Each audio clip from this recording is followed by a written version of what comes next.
Unscripted.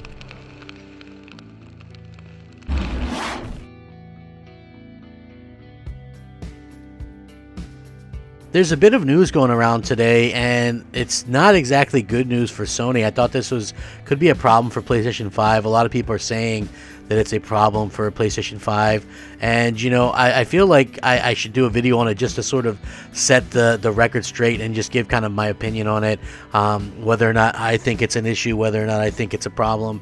For me personally, I think that this kind of nonsense is kind of getting blown out of proportion, and we'll have to see like what fans think. You know what, like a lot of people agree with me when it comes to stuff, some people don't, so we'll have to see exactly where it kind of evens out or whatever. But for me personally, I never put much stock in, you know, like analysts and stuff like that. I feel like analysts tend to be wrong a lot of the time. But at the same time, you know, I thought it was definitely worth talking about because it is a topic of conversation for a lot of people. And, you know, it's just one of those things that could be potentially bad for Sony if they don't kind of get things going in the right direction. But again, in my opinion, this really doesn't have anything to do, or it isn't going to hurt Sony in the least. I feel like Sony's going to be able to go out there and kind of continue to do their own thing, and they're going to continue to go out there and just kill it. I think the PS5 obviously is you know, a console that's absolutely killing it right now, and you know, they're going to continue to do a good job of going out there and you know, getting some impressive stuff out there for people. So I think that's hugely important. Just kind of going forward and kind of getting everybody on the same page. But you know, I want to get started with this because I got a lot to say on the subject. What's up, everybody? Crapgamer here with Crapgamer Reviews, back with another video. Thank you so much for checking it out. I really do appreciate it. Please like, share, subscribe. I would appreciate that as well. It helps out the channel and it means a lot to me personally. And if you're looking for a way to help out my little small crummy crappy channel, the best way to do that, a simple like. It goes a very, very long way, and it means a lot to me personally. You know, it's free. Like I said, you guys can do that. It's free, and you know, not only is it free, but it's fun. Yay! Sign up for it. It's free. Hurrah! You know, shout out to all the old subscribers, new subscribers, everybody in between. I've stated it a million times before. There is no me without you. Thank you guys so much for always rocking out with me. A simple like, you can take a minute to consider subscribing, all that good stuff. Thank you guys so much. With that being said, obviously, Sony, you know, it's a Japanese company, okay? It's a Japanese company, so clearly how they do in their own home country is going to be a good indicator of how successful they are, right? Well, not necessarily, not really necessarily. I mean, like in this article in particular, they talk about the low PS5 sales and the lowest ever and things like that. We've known for a long time now that in Japan, they're skewing heavily towards like mobile gaming on a phone, right? That's why the Switch is so successful there, because, you know, people like to take their stuff on the go and things like that, and it just makes a lot of sense to do that. That's not saying that the PS5 is going to have tremendously low sales, but according to this, Sony has, or an analyst anyway, PlayStation brand in decisive decline in Japan following low PS5 performance. According to research obtained by GI Biz Japan via Famitsu magazine, Sony PlayStation brand is in decisive decline in the country as a result of PS5 recording by far the lowest launch of any home console from the hardware manufacturer to date. Hideki Yasuda, an analyst at Ace Economic Research Institute, revealed that Sony flogged around 240,000 PS5s during its first 6 weeks in Japan, which aside from PSP is lower than any previous Sony hardware release. His comments were translated and posted on Reset Era, and it reads as follows. Total sales of 240,000 are by far the lowest in the history of PlayStation's home consoles. If this were to continue, lifetime sales of PS5 would perhaps end up less than half of the PlayStation 4. Based on this graph, can one really sense that Sony has plans to succeed in Japan market? Ace Economic Research Institute cannot see it. While he acknowledged that the console's low performance can be attributed in part due to stock shortages, Yasuda-san still said that the firm is deeply concerned for the future of the PlayStation and the market for the PlayStation in Japan itself. Early PS5 trends have shown that the PlayStation brand in Japan is in decline, and Ace Economic Research Institute cannot help but be disappointed. Looking at present situation in which Sony has failed to ship enough PS5s to Japan for the year-end shopping season, we cannot help but be deeply concerned for the future of the PlayStation market in Japan. Now, Sony launched the PS5 in the US, UK, and Japan in November 2020 and promptly sold out most places, leaving severe stock shortages. Now, this is what I'll say to that. Sony could have just did what they did with the PS4 and launched in Japan and built up stock, and did what they did with the PS4 and launched this year instead of last year. But they wanted to do sort of a almost simultaneous worldwide launch, and that makes a lot of sense. A lot of people are making a mountain out of a molehill with this, right? Particularly Xbox fanboys. I do think that a lot of this has to do with shortages and supply shortages and constraints and stuff like that.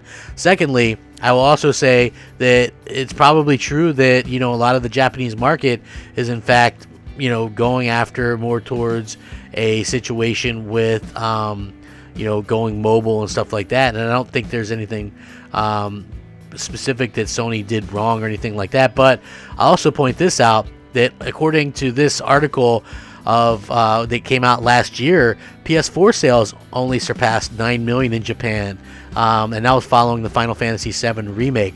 So again, this is something that a lot of people could possibly be blowing out of proportion when we see stuff like this announced. So this came out and it said the new figures come out following the launch of the Final Fantasy VII remake, which is not only exclusive to PS4 for 1 year, but is a major titled revamp on one of the most beloved JRPGs of all time. So naturally, folks are going to flock to the console if they haven't already done so.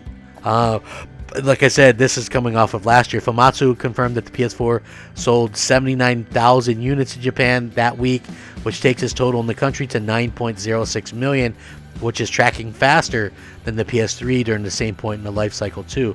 The PS4 was released in Japan much later than the US and UK, something which doesn't transitionally happen. The West got the console in November 2013, but Japanese consumers had to wait until February of 2014. So, however, to make up for the delay, Sony gave a free copy of Knack with each PS4. So, yeah, that's very interesting stuff that, you got Knack. I don't know if that's really making up for much, but, hey, Knack. So, I mean, it's not the end-all, be-all. It's not the end of things. And especially, I see a lot of Xbox fanboys sort of kind of bragging about this. I don't really think that there's anything to brag about if you're a Xbox fanboy here, to be honest with you. And the main reason why I don't think there's anything to brag about is because the Xbox by far is the worst selling console in Japan out of, PlayStation, Xbox, and Nintendo. It's honestly the worst selling one. So I don't really see why anybody would kind of get their panties in a bunch over this news and act like it's some big blow towards Sony. I think that possibly, obviously wait till they got some stock so we know. And also wait until they have some games that are going to appeal to the market. And I keep saying this time and time again, maybe Final Fantasy 16 launches. That's supposed to be a timed, at least a year exclusive for PlayStation. Project Athia, that's another thing from Square. That's a 2-year timed exclusive. That could be a huge seller over there. So, people really like to jump the gun when it comes to PlayStation and kind of, it's doom, it's all over for PlayStation because one analyst said they're disappointed that they understocked and weren't ready for sales or whatever there. So, again, I find it to be funny. I don't think that there's anything to worry about. I think that they're going to do just fine.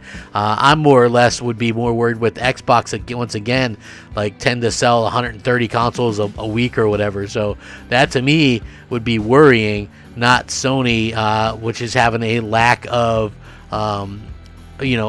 stock ready to go. You know what I mean? It seems like that team tends to be the most thing. But, on the same hand, we could be in a situation where, PlayStation 5 might not sell as well as the PlayStation 4. That's something that obviously could be the thing as well. But that doesn't mean that it's going to be a flop or that, nobody's going to buy the PlayStation 5.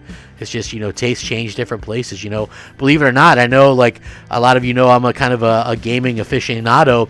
When gaming died here, in the 80s, it didn't die in Japan. It's thrived. It still lived on. So you know, things change, people change, tastes change.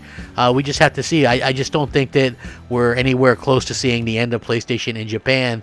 They got to get some software up. They got to get some hardware up and ready to go, and kind of get things out there. People just want to, you know, be able to play some games and stuff like that. And I feel like that's hugely important, kind of going forward. And hopefully, that's all going to work out. But the demise of PlayStation in general in Japan is something that has been kind of greatly exaggerated. And, you know, it's just one of those things that sort of looks bad, in my opinion, for the offset for right now. But it's like, man, you know, there's so many other things to kind of talk about. They actually launched the console in the middle of a lockdown. I think that that's something that is incredible in and of itself. So let's lay off the doom and gloom stuff around PlayStation 5 for right now anyway, okay? Because I think that would be the smart thing to do. And I'm sure you guys would probably agree with me. Let me know what you think in the comments below. Rack 'em up. Game on, my friends. Game on. Crapgamer out. Unscripted.